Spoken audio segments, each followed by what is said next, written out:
राधे राधे मित्रों और जय श्री कृष्ण। आज के इस अत्यंत विशेष और महत्वपूर्ण वीडियो में हम जीवन के उन गहरे रहस्यों पर चर्चा करेंगे जो आपकी आत्मा को झकझोर देंगे।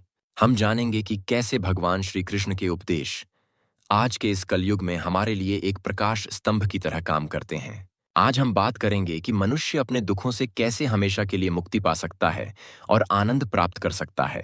हम समझेंगे कि क्यों अच्छे लोगों के साथ बुरा होता है और ईश्वर अपने सबसे प्रिय भक्तों की परीक्षा क्यों लेते हैं। हम यह भी जानेंगे कि अपने क्रोध पर काबू कैसे पाया जाए और कैसे अपने मन को शांत रखकर हम दुनिया जीत सकते हैं।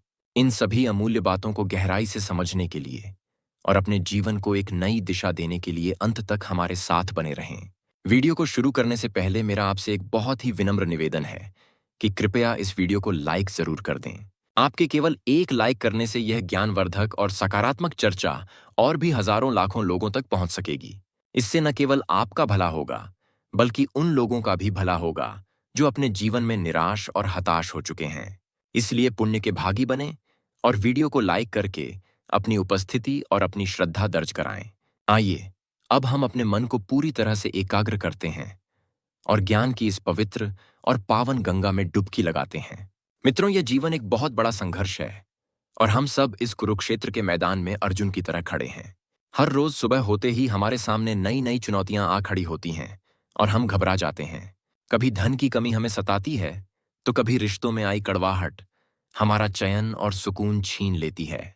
ऐसे कठिन समय में हमें लगता है कि हमारा कोई नहीं है और हम इस भरी दुनिया में बिल्कुल अकेले पड़ गए हैं।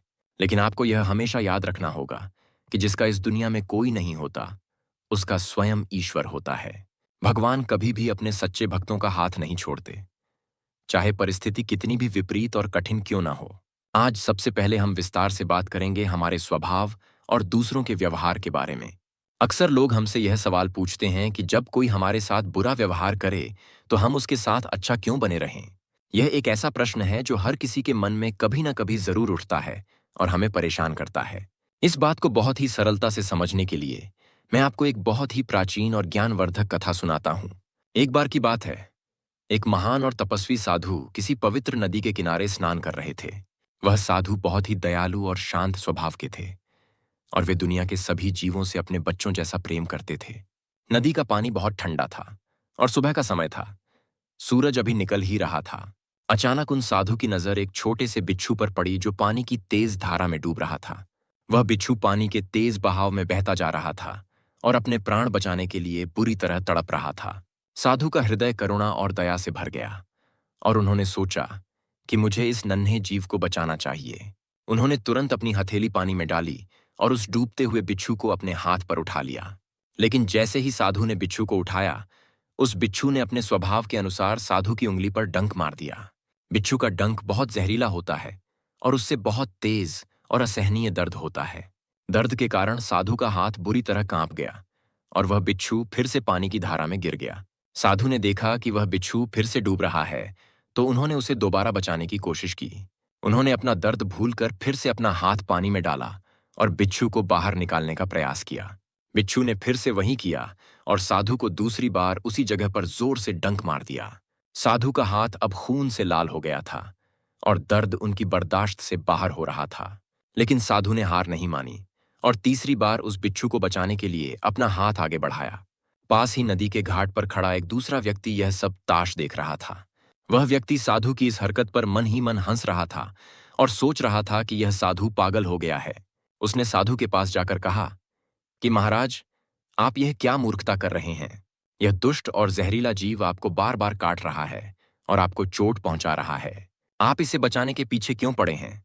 इसे डूबने दीजिए और इसके कर्मों की सजा पाने दीजिए। साधु ने उस व्यक्ति की बात सुनी और बहुत ही शांत और सौम्य भाव से मुस्कुराए। साधु ने अंततः उस बिच्छू को सुरक्षित किनारे पर सूखी जमीन पर रख दिया और उसकी जान बचा ली। फिर साधु ने उस व्यक्ति को जो उत्तर दिया वह हम सभी के लिए जीवन का एक बहुत बड़ा सबक है। साधु ने कहा कि बेटा, डंक मारना और काटना इस बिच्छू का स्वभाव है। ये एक छोटा सा जीव है और इसमें इतनी समझ नहीं है कि कौन इसे बचा रहा है। जब यह छोटा सा जीव अपना बुरा स्वभाव नहीं छोड़ सकता तो मैं मनुष्य होकर अपना अच्छा स्वभाव कैसे छोड़ दूं। दया करना, क्षमा करना और दूसरों की मदद करना मेरा धर्म है और मेरा स्वभाव है। अगर मैं इसके बुरे व्यवहार के कारण अपनी अच्छाई और अपना धर्म छोड़ दूंगा तो उसमें और मुझ में क्या अंतर रह जाएगा। मित्रों, ये छोटी सी कहानी हमें जीवन का एक बहुत बड़ा और गहरा सत्य सिखाती है। इस दुनिया में आपको ऐसे बहुत से लोग मिलेंगे जो उस बिच्छू की तरह होंगे। वे आपके साथ धोखा करेंगे, आपकी पीठ पीछे बुराई करेंगे और आपको चोट पहुंचाने का मौका ढूंढेंगे। वे आपके अच्छे कर्मों और आपकी भलाई का बदला भी बुराई और अपमान से देंगे। लेकिन आपको उन लोगों के बुरे व्यवहार की वजह से अपना मूल स्वभाव कभी नहीं बदलना चाहिए। अगर आप भी उनके जैसे बन गए और ईंट का जवाब पत्थर से देने लगे तो बुराई की जीत होगी। श्री कृष्ण गीता में कहते हैं कि क्षमा वीरों का सबसे बड़ा आभूषण होता है। जो व्यक्ति दूसरों को क्षमा कर देता है वही इस संसार में असली शक्तिशाली कहलाता है। गुस्सा करना बहुत आसान है और बदला लेना तो उससे भी ज्यादा आसान है। लेकिन अपने क्रोध को पी जाना और सामने वाले को माफ कर देना बहुत ही मुश्किल काम है। जो व्यक्ति अपने मन के आवेगों को नियंत्रित कर लेता है उसने मानो पूरी दुनिया को जीत लिया है। क्रोध एक ऐसी भयानक आग है जो दूसरों को जलाने से पहले उस पात्र को जलाती है जिसमें वह रखी होती है। इसलिए जब भी आपको गुस्सा आए तो तुरंत शांत हो जाएं और ईश्वर का स्मरण करें। मौन रहना एक बहुत बड़ी शक्ति है जो बड़े से बड़े विवाद को खत्म कर सकती है। अब हम बात करते हैं जीवन के दूसरे सबसे महत्वपूर्ण पहलू के बारे में, जो है विश्वास और धैर्य। कई बार हमारे जीवन में ऐसी अप्रिय घटनाएं होती हैं जो हमें अंदर से तोड़ देती हैं। हमारा कोई बहुत बड़ा आर्थिक नुकसान हो जाता है, या हमारी नौकरी चली जाती है, या हमारा कोई अपना जिसे हम बहुत प्यार करते हैं हमें छोड़कर चला जाता है। तब हम ईश्वर से शिकायत करते हैं कि हे भगवान, मेरे साथ ही ऐसा क्यों हुआ। हम अपनी किस्मत को कोसने लगते हैं और पूरी तरह से निराश होकर बैठ जाते हैं। लेकिन हमारे धर्मशास्त्रों में स्पष्ट कहा गया है कि जो होता है वह अच्छे के लिए ही होता है। इस बात पर भरोसा करना उस वक्त बहुत मुश्किल लगता है, लेकिन यही जीवन का परम सत्य है। इसे समझाने के लिए मैं आपको एक राजा और उसके बहुत ही बुद्धिमान मंत्री की कहानी सुनाता हूँ। एक बहुत ही प्रतापी राजा था जिसका एक बहुत ही समझदार और ज्ञानी मंत्री था। उस मंत्री की एक खास आदत थी कि वह हर अच्छी या बुरी बात पर कहता था कि जो होता है अच्छे के लिए होता है, चाहे कुछ भी हो जाए। वह हमेशा सकारात्मक रहता था और ईश्वर की इच्छा पर भरोसा करता था। एक दिन राजा अपनी तलवार की धार तेज कर रहा था और उसकी सफाई कर रहा था। अचानक राजा का ध्यान जरा सा भटका और तलवार से उसकी एक उंगली कट गई। राजा दर्द से जोर से चिल्लाया और उसके हाथ से खून की धार बहने लगी। मंत्री तुरंत दौड़कर वहां पहुंचा और उसने राजा की कटी हुई उंगली को देखा। मंत्री ने अपनी आदत के अनुसार तुरंत कहा कि महाराज चिंता न करें, जो होता है अच्छे के लिए होता है। राजा को यह सुनकर बहुत तेज गुस्सा आया और उसका पारा 7वें आसमान पर पहुंच गया। राजा ने सोचा कि मेरी उंगली कट गई है, मेरा शरीर खंडित हो गया है और मुझे इतना दर्द हो रहा है, और यह मूर्ख मंत्री मेरे जख्मों पर नमक छिड़कते हुए कह रहा है कि यह अच्छे के लिए हुआ है। राजा ने गुस्से में अपने सैनिकों को आदेश दिया कि इस मंत्री को तुरंत बंदी बना लो और जेल में डाल दो। सैनिकों ने मंत्री को पकड़ा, जंजीरों में जकड़ा और उसे काल कोठरी में डाल दिया। जाते जाते भी मंत्री ने मुस्कुराते हुए राजा से कहा कि महाराज, यह भी अच्छे के लिए ही हुआ है। कुछ दिनों बाद राजा का घाव भर गया, लेकिन उसकी उंगली कटी ही रही। एक दिन राजा अपने सैनिकों के साथ घने जंगल में शिकार खेलने के लिए गया। राजा शिकार का पीछा करते करते घने जंगल में बहुत दूर निकल गया। उसके घोड़े की रफ्तार बहुत तेज थी, इसलिए उसके सैनिक बहुत पीछे छूट गए। राजा रास्ता भटक गया और उसे समझ नहीं आ रहा था कि वह कहाँ आ गया है। तभी वहां जंगल में रहने वाले कुछ जंगली आदिवासियों ने राजा को चारों तरफ से घेर लिया। वे आदिवासी अपने कुल देवता को प्रसन्न करने के लिए किसी जीवित मनुष्य की बलि देना चाहते थे। वे राजा को पकड़कर रस्सियों से बांधकर अपने कबीले के सरदार के पास ले गए। सरदार बहुत खुश हुआ कि आज हमें एक राजा की बलि देने का मौका मिलेगा। बलि की तैयारियां जोर शोर से शुरू हो गईं और ढोल नगाड़े बजने लगे। राजा को नहलाया गया, उसे नए वस्त्र पहनाए गए और फूलों की माला पहनाई गई। राजा बहुत डर गया था और उसे अपनी मौत अपनी आंखों के सामने दिखाई दे रही थी। जैसे ही पुजारी ने राजा की गर्दन काटने के लिए तलवार उठाई, उसकी नजर राजा के हाथ पर पड़ी। पुजारी ने ध्यान से देखा कि राजा की एक उंगली कटी हुई है। पुजारी जोर से चिल्लाया कि रुको रुको, हम इस व्यक्ति की बलि नहीं दे सकते। सभी लोग हैरान हो गए और सरदार ने पूछा कि आखिर क्या बात है, क्यों रुक गए। पुजारी ने कहा कि यह व्यक्ति खंडित है, यानी इसका शरीर पूरा नहीं है। हमारे देवता को केवल उसी मनुष्य की बलि दी जा सकती है जिसका शरीर पूरी तरह से निरोगी और पूर्ण हो। खंडित शरीर की बलि देने से हमारे देवता प्रसन्न होने की बजाय नाराज हो जाएंगे और अनर्थ हो जाएगा। इसलिए इस राजा को हमें तुरंत छोड़ना पड़ेगा, क्योंकि यह बलि के योग्य नहीं है। सरदार ने राजा को तुरंत आजाद कर दिया और उसे वहां से जाने के लिए कह दिया। राजा अपनी जान बचाकर वहां से भागा और अपने राज्य की ओर दौड़ा। रास्ते भर राजा यही सोचता रहा कि अगर आज मेरी उंगली नहीं कटी होती तो मैं मारा जाता। उस कटी हुई उंगली ने आज मेरे प्राण बचा लिए हैं और मुझे नया जीवन दिया है। महल पहुंचते ही राजा सबसे पहले जेल की ओर दौड़ा और उस मंत्री को बाहर निकाला। राजा ने मंत्री के पैर पकड़ लिए और उससे माफी मांगी कि मैंने तुम्हें बहुत गलत समझा। राजा ने कहा कि मंत्री जी, तुम बिल्कुल सही कहते थे। मेरी उंगली का कटना वास्तव में मेरे लिए अच्छा साबित हुआ। लेकिन राजा के मन में एक सवाल अभी भी खटक रहा था, जिसका उत्तर उसे नहीं मिल रहा था। राजा ने मंत्री से पूछा कि मेरी उंगली कटी तो मेरी जान बच गई, यह बात तो मुझे समझ आ गई, लेकिन मैंने तुम्हें बिना किसी अपराध के जेल में डाल दिया और तुम्हें इतने दिन कष्ट दिया। इसमें तुम्हारे लिए क्या अच्छा हुआ, यह मुझे अभी तक समझ नहीं आया। मंत्री ने जोर से हंसते हुए जवाब दिया कि महाराज, यह तो बहुत ही सीधी सी बात है। मैं आपका प्रधानमंत्री हूं और मैं हमेशा आपके साथ साए की तरह रहता हूं। अगर मैं जेल में नहीं होता तो आज मैं भी आपके साथ शिकार पर जंगल गया होता। जब आदिवासी आपको पकड़ते तो आपको तो उंगली कटी होने के कारण छोड़ देते, लेकिन मेरा शरीर तो पूर्ण है और मुझे कोई चोट नहीं लगी थी, तो वे मुझे नहीं छोड़ते। वे आपके बदले मेरी बलि चढ़ा देते और आज मैं जिंदा नहीं होता। इसलिए मेरा जेल में रहना मेरे लिए एक वरदान साबित हुआ और मेरी जान बच गई। मित्रों, यह कहानी हमें ईश्वर की महान योजना पर भरोसा करना सिखाती है। हम साधारण मनुष्यों की बुद्धि बहुत सीमित है और हम केवल आज का सोचते हैं, लेकिन ईश्वर सर्वज्ञ है और वह हमारे भूत, भविष्य और वर्तमान सबको एक साथ देखते हैं। कई बार हमें लगता है कि हमारे साथ बहुत बुरा हो रहा है और हम टूट जाते हैं।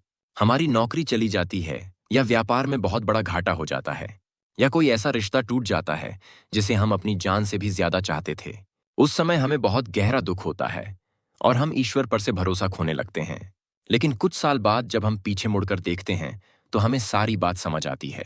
हमें समझ आता है कि अगर वह घटना नहीं होती तो आज हम इतनी अच्छी स्थिति में नहीं होते। हो सकता है कि वह छोटी नौकरी जाने के बाद आपको उससे भी बेहतर और बड़ा काम मिला हो, या उस गलत रिश्ते के टूटने के बाद आपको कोई ऐसा व्यक्ति मिला हो जो आपको वास्तव में समझता हो। इसलिए जब भी जीवन में बुरा वक्त आए तो धैर्य रखें और अपना साहस न छोड़ें। हमेशा याद रखें कि यह वक्त भी गुजर जाएगा और एक नया सवेरा जरूर होगा। ईश्वर कभी भी हमारा बुरा नहीं चाहते। वे हमारे परम पिता हैं और हमसे प्रेम करते हैं। जैसे एक पिता अपने बीमार बच्चे को कड़वी दवाई देता है ताकि वह ठीक हो सके, वैसे ही ईश्वर हमें कष्ट और चुनौतियां देते हैं ताकि हम मजबूत बन सकें और जीवन में आगे बढ़ सकें। अब हम बात करते हैं आज के समाज और रिश्तों की कड़वी सच्चाई के बारे में। आज का जमाना कलयुग का है, जहां निस्वार्थ प्रेम कम और मतलब के रिश्ते ज्यादा हैं। आजकल लोग आपके व्यवहार या आपके चरित्र को नहीं देखते, बल्कि आपकी जेब देखते हैं। अगर आपके पास पैसा है और समाज में रुतबा है तो सब आपके दोस्त बन जाते हैं, लेकिन जिस दिन आपकी जेब खाली होती है अपने सगे संबंधी भी मुंह मोड़ लेते हैं। यह इस समाज की एक बहुत कड़वी सच्चाई है जिसे हमें स्वीकार करना ही होगा। इसलिए भगवान श्री कृष्ण कहते हैं कि अपनी खुशी की चाबी कभी किसी और की जेब में न रखें। अगर आप दूसरों से उम्मीद करेंगे तो आपको अंत में दुख के अलावा कुछ नहीं मिलेगा। सबसे बड़ा दुख का कारण है लोगों से अपेक्षाएं रखना और उनसे आस लगाना। हम सोचते हैं कि मैंने इसके लिए इतना किया है तो यह भी मेरे लिए जरूर करेगा, लेकिन जब वह व्यक्ति समय आने पर हमारी मदद नहीं करता तो हमारा कोमल दिल टूट जाता है। हमें केवल अपना कर्म करना चाहिए, लेकिन फल की इच्छा या बदले की उम्मीद नहीं करनी चाहिए। नेकी कर और दरिया में डाल, यही सुखी जीवन जीने का सही और एकमात्र तरीका है। अपने परिवार में भी हमें हमेशा शांति और प्रेम बनाए रखने की कोशिश करनी चाहिए। आजकल घर घर में छोटी छोटी बातों पर झगड़ा करना बहुत आम हो गया है, लेकिन याद रखें कि जिस घर में क्लेश और झगड़ा होता है वहां लक्ष्मी का वास कभी नहीं होता। वहां दरिद्रता और बीमारी अपने आप चली आती है और घर की सुख शांति नष्ट हो जाती है। इसलिए घर में हमेशा प्रेम और सौहार्द का वातावरण बनाए रखें और बड़ों का आदर करें। अगर कोई गुस्से में कुछ कह भी दे तो उसे चुपचाप सुन लें और पलटकर जवाब न दें। बाद में जब उसका गुस्सा शांत हो जाए तो उसे प्यार से समझाएं तो वह जरूर समझेगा। बहस करने से बात हमेशा बिगड़ती है और मौन रहने से बात बन जाती है। हमारी वाणी में बहुत शक्ति होती है, इसलिए इसका प्रयोग बहुत सोच समझ कर करें। एक कड़वा शब्द किसी के दिल में ऐसा गहरा घाव कर सकता है जो जीवन भर नहीं भरता। वहीं एक मीठा और प्यार भरा शब्द किसी के भी दिल को पल भर में जीत सकता है। श्री कृष्ण का पूरा जीवन हमें प्रेम, आनंद और उत्सव का संदेश देता है। वे हमेशा मुस्कुराते रहते थे, चाहे परिस्थितियां कितनी भी कठिन और विपरीत क्यों ना हो। उनका जन्म जेल में हुआ और बचपन में राक्षसों ने उन पर कई बार हमले किए। वे अपने माता पिता से दूर रहे और फिर उन्होंने महाभारत का भयानक युद्ध भी देखा। लेकिन उनके चेहरे की वह दिव्य और मनमोहक मुस्कान कभी कम नहीं हुई। हमें भी उनसे यही सीखना चाहिए कि जीवन में चाहे कितनी भी मुसीबतें आएं, हमें मुस्कुराना नहीं छोड़ना चाहिए, क्योंकि रोने से समस्याएं कभी हल नहीं होती। जब आप मुस्कुराते हैं तो आपकी आधी मुसीबतें तो अपने आप ही खत्म हो जाती हैं। आपका मन जितना शांत रहेगा, आप उतनी ही अच्छी तरह से जीवन के निर्णय ले पाएंगे। अब हम बात करेंगे कि हम अपने चंचल मन को कैसे वश में करें। गीता में अर्जुन ने भी भगवान कृष्ण से यही प्रश्न पूछा था कि मन बहुत चंचल है, इसे काबू करना हवा को मुट्ठी में पकड़ने जैसा मुश्किल और असंभव लगता है। तब कृष्ण ने उत्तर दिया था कि निरंतर अभ्यास और वैराग्य से इसे काबू किया जा सकता है। हमें रोज थोड़ा समय अपने लिए निकालना चाहिए और एकांत में बैठना चाहिए। शांति से बैठकर अपनी सांसों पर ध्यान दें या अपने इष्ट देव का नाम जपें।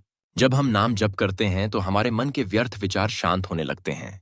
धीरे धीरे हमारा मन पवित्र होता है और बुरे विचार आने अपने आप बंद हो जाते हैं। सत्संग का भी हमारे जीवन में बहुत बड़ा और गहरा महत्व होता है। जैसे लोगों के साथ हम उठते बैठते हैं, वैसे ही हमारे विचार और संस्कार बन जाते हैं। अगर आप नकारात्मक और बुरे लोगों के साथ रहेंगे तो आप भी वैसे ही बन जाएंगे। लेकिन अगर आप संतों और ज्ञानी लोगों के साथ रहेंगे तो आप में भी ज्ञान का प्रकाश आएगा। इसलिए अपनी संगति का चुनाव बहुत सोच समझकर करें, क्योंकि यही आपका भविष्य तय करती है। अच्छी किताबें पढ़ें और अच्छे विचार सुनें, जैसे आप अभी इस वीडियो के माध्यम से सुन रहे हैं। यह भी एक प्रकार का सत्संग ही है, जो आपके विचारों को शुद्ध और पवित्र कर रहा है। एक और महत्वपूर्ण बात जो हमें हमेशा ध्यान रखनी चाहिए, वह है अहंकार से बचना। रावण बहुत ज्ञानी था, वेदों का ज्ञाता था और बहुत शक्तिशाली भी था। उसके पास सोने की लंका थी और वह भगवान शिव का परम भक्त था। लेकिन केवल एक अहंकार और घमंड ने उसका सब कुछ नष्ट कर दिया। अहंकार इंसान को अंधा बना देता है और उसे सही और गलत का भेद नहीं दिखता। मैं सबसे बड़ा हूं और बाकी सब छोटे हैं, यह सोच ही मनुष्य के पतन का कारण है। हम सब एक ही ईश्वर की संतान हैं और एक ही मिट्टी से बने हैं। कोई छोटा या बड़ा नहीं है, ईश्वर की नज़र में सब बराबर हैं। जब हम सब में ईश्वर का रूप देखने लगते हैं तो हमारा अहंकार अपने आप मिट जाता है। सेवा भाव रखना भी मन की शांति के लिए बहुत जरूरी और लाभकारी है। जब हम निस्वार्थ भाव से किसी जरूरतमंद की मदद करते हैं तो हमें जो खुशी मिलती है, वह खुशी करोड़ों रुपए खर्च करके भी बाजार में नहीं खरीदी जा सकती। किसी भूखे को खाना खिलाना या किसी प्यासे को पानी पिलाना सबसे बड़ा धर्म है। ईश्वर उन लोगों से बहुत प्रसन्न होते हैं जो उनके बनाए जीवों की निस्वार्थ सेवा करते हैं। इसीलिए अपने जीवन में सेवा को स्थान दें और जितना हो सके दूसरों की मदद करें। यह जीवन बहुत छोटा है और हमें नहीं पता कि कल हमारे साथ क्या होगा। इसलिए आज में जिएं और वर्तमान के हर एक पल का आनंद लें। कल की चिंता में अपना आज खराब न करें, क्योंकि कल तो कभी आता ही नहीं। जो समय बीत गया वह सपना था और जो आएगा वह केवल एक कल्पना है। केवल आज का पल ही अपना है, इसलिए इसे हंसते खेलते और प्रेम से बिताएं।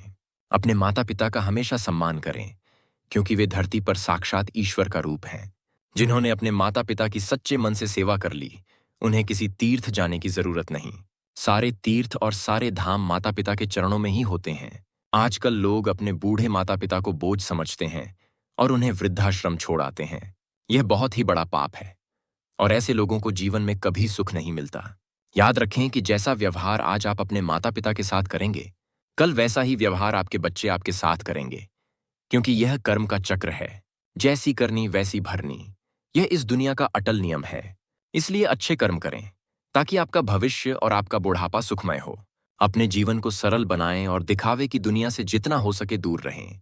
सादा जीवन और उच्च विचार ही सुख और शांति का मूल मंत्र है।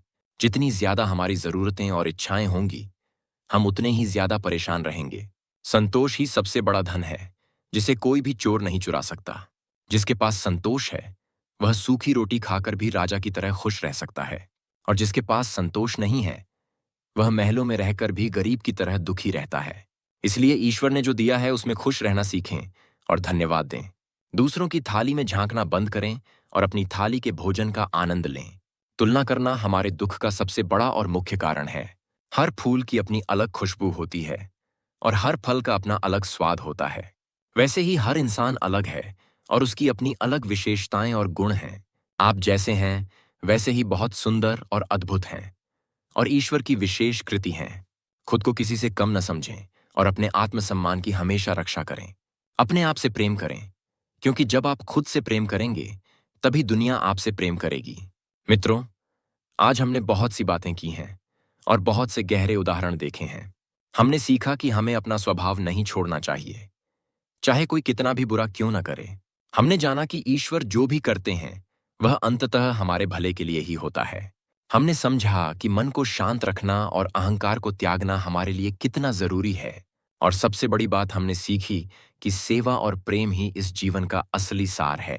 ये सारी बातें सुनने में तो बहुत अच्छी लगती हैं, लेकिन इनका असली लाभ तभी है जब हम इन्हें अपने व्यवहारिक जीवन में उतारें और इन पर पूरी निष्ठा से अमल करें। ज्ञान होना अच्छी बात है, लेकिन उस ज्ञान को आचरण में लाना ही असली बुद्धिमानी है। आज से ही यह संकल्प लें कि आप किसी पर क्रोध नहीं करेंगे। अगर कोई गलती भी कर दे तो उसे बड़ा दिल रखकर माफ कर देंगे। रोज सुबह उठकर ईश्वर को धन्यवाद देंगे कि उन्होंने हमें यह नया और सुंदर दिन दिया। रात को सोते समय अपने पूरे दिन के कार्यों का ईमानदारी से विश्लेषण करेंगे। अगर हमसे कोई भूल हुई हो तो उसके लिए ईश्वर से क्षमा मांगेंगे। इस तरह धीरे धीरे हमारा जीवन बदलने लगेगा और हम परमानंद की ओर बढ़ेंगे। भगवान श्री कृष्ण गीता में कहते हैं कि जो भक्त मुझे सच्चे मन से याद करता है, मैं उसका योगक्षेम वहन करता हूँ, यानी उसकी सारी जिम्मेदारियां मैं स्वयं ले लेता हूँ। इसलिए अपनी सारी चिंताएं और अपना सारा बोझ उस मुरली वाले पर छोड़ दें। आप बस अपना कर्म ईमानदारी और सच्चाई से करते रहें, बाकी सब वह संभाल लेंगे। हमें पूरी उम्मीद है और विश्वास है कि आज की यह चर्चा आपके जीवन में सकारात्मक बदलाव लाएगी। आपके मन के किसी कोने में आशा का एक दीपक जलाएगी जो अंधेरे को दूर करेगा। हमारा उद्देश्य यही है कि हम आप तक सही और सात्विक विचार पहुंचा सकें, ताकि आपका और आपके परिवार का जीवन सुखमय और शांतिमय बन सके। अगर आपको आज की यह बातें दिल को छू गई हों तो हमें बहुत खुशी होगी। अब समय आ गया है कि हम अपनी वाणी को विराम दें और आपसे विदा लें, लेकिन उससे पहले आज की सारी मुख्य बातों को एक बार फिर से याद कर लें। हमने बिच्छू वाली कहानी से सीखा कि अपनी अच्छाई और दया को कभी नहीं मारना है। हमने राजा और मंत्री वाली कहानी से सीखा कि हर घटना के पीछे ईश्वर की कृपा छिपी होती है। इसलिए हर हाल में खुश रहें और हर परिस्थिति में ईश्वर का शुक्र मनाएं। अब मैं आपसे विदा लेता हूं, लेकिन यह साथ यहीं खत्म नहीं होगा। हम आगे भी आपके लिए ऐसे ही प्रेरणादायक और ज्ञानवर्धक वीडियो लाते रहेंगे। जाने से पहले आपसे एक बार फिर हाथ जोड़कर अनुरोध है कि अगर वीडियो पसंद आया हो तो इसे लाइक जरूर करें और अपने दोस्तों और परिवार के साथ शेयर करें। क्या पता आपके एक शेयर से किसी दुखी और हताश इंसान के चेहरे पर मुस्कान आ जाए। और कमेंट बॉक्स में अपनी श्रद्धा और भक्ति प्रकट करने के लिए जय श्री कृष्ण जरूर लिखें। आपकी हर मनोकामना पूर्ण हो और आपके घर में सुख समृद्धि की वर्षा हो। ईश्वर आपको और आपके पूरे परिवार को हमेशा स्वस्थ और प्रसन्न रखे, यही हमारी प्रार्थना है और यही हमारी सच्चे मन से कामना है। राधे राधे मित्रों, जय श्री कृष्ण। हर हर महादेव।